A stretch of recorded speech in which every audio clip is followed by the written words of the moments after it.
L'essentiel de l'actualité avec Lionel Durel. Bonjour à tous, tout de suite le journal de la mi-journée avec la rédaction de 24matin.fr. Voici les infos principales à retenir en ce mercredi 12 juin 2019. Édouard Philippe prononce aujourd'hui sa deuxième déclaration de politique générale, point de départ souhaité d'un acte 2 du quinquennat Macron, après plus de 7 mois de césure entre gilets jaunes, grand débat national et élections européennes. Pas de réduction de notre ambition économique, une accélération de notre ambition environnementale et de notre préoccupation sociale. Voilà le triptyque fixé par Emmanuel Macron à son Premier ministre hier soir à l'occasion d'un déplacement en Suisse. Édouard Philippe prendra la parole à 15h devant l'Assemblée. 3 mois après l'attaque de 2 surveillants par un détenu radicalisé, 2 personnels pénitentiaires ont été pris en otage hier soir au centre ultra sécurisé de Condé-sur-Sarthe dans l'Orne.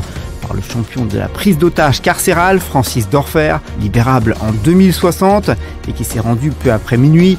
Les 2 surveillants sont sains et saufs, a précisé la direction de l'administration pénitentiaire. Le procureur de la République d'Alençon, présent sur les lieux, a expliqué qu'il s'agissait d'un détenu de 35 ans qui a sollicité son transfert et qui a cru bon de prendre en otage 2 surveillants qu'il a enfermés dans sa propre cellule.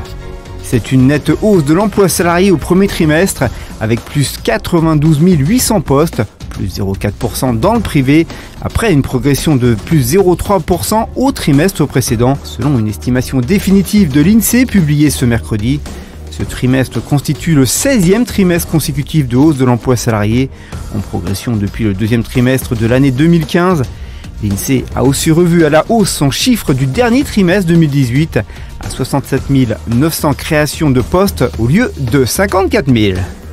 2 violents affrontements ont opposé ce jour à Hong Kong, des policiers tentant d'empêcher des manifestants de faire irruption dans le parlement de la ville, où des dizaines de milliers de protestataires dénonçaient un projet du gouvernement d'autoriser les extraditions vers la Chine. La police a fait usage de gaz lacrymogène, de gaz au poivre et de matraques pour repousser la foule des manifestants vêtus de noir, pour la plupart des jeunes gens et des étudiants. En bref, et dans le reste de l'actualité, l'Assemblée nationale a voté dans la nuit de mardi à mercredi l'instauration d'un forfait mobilité durable pour encourager les salariés à se rendre au travail à vélo ou en covoiturage. Certains élus, y compris dans la majorité, plaidant en vain pour qu'il soit obligatoire. Les activités criminelles liées à la contrefaçon sont menées par des réseaux de crimes organisés de plus en plus professionnalisés et la fabrication en Europe de produits contrefaits est une tendance croissante. Selon une étude publiée ce mercredi, dans l'Union européenne, les contrefaçons et les produits pirates pourraient représenter jusqu'à 6,8% des importations pour une valeur de 121 milliards d'euros, estime le document. En sport, dans la nuit de lundi à mardi, le pilote de Formule 1 Romain Grosjean s'est fait cambrioler à son domicile en Suisse. Courageux, le sportif a fait fuir les 2 hommes qui s'étaient introduits à son domicile. La femme de Romain Grosjean a expliqué sur les réseaux sociaux « Romain n'a pas hésité à bondir face à eux pour leur barrer le chemin et protéger sa famille.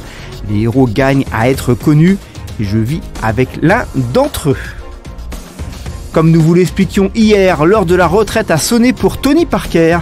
Dans Le Parisien, le basketteur a été questionné sur le sportif français qui lui ressemble le plus aujourd'hui.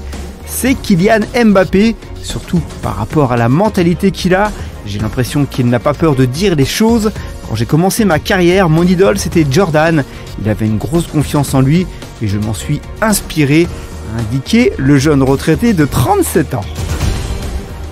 L'actualité du divertissement, le journaliste politique Alain Duhamel va rejoindre la chaîne d'info BFM TV à la rentrée, nous informe la direction. Il a été recruté par Marc-Olivier Fogiel, le tout nouveau directeur général de BFM TV.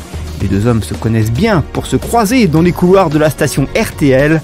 Alain Duhamel sera dès le lundi 26 août 2019 sur le plateau de 19h, route El Krief. Voici votre météo pour demain matin, jeudi. Le temps s'améliore progressivement avec de belles éclaircies matinales du sud-ouest au nord-est et à la Méditerranée. Un tiers nord-ouest conserve un ciel bien nuageux avec quelques ondées et un vent modéré le long des côtes de la Manche. L'après-midi, les nuages bourgeonnent devenant menaçants dans le nord-ouest et donnent lieu à des averses parfois orageuses jusqu'au bassin parisien. Ailleurs, le beau temps assez chaud s'installe de l'Alsace et des Pyrénées à la Méditerranée. Pour ce qui est des températures, vous aurez jeudi matin de 7 degrés à Limoges à 16 pour Nice. 11 degrés à Paris, Bordeaux et Brest, 13 à Strasbourg, 14 à Marseille et 15 degrés pour Ajaccio. Ce journal est terminé, direction 24matin.fr pour suivre l'évolution de l'actualité. Bon mercredi à tous, à jeudi 13h pour un nouveau Flash Info.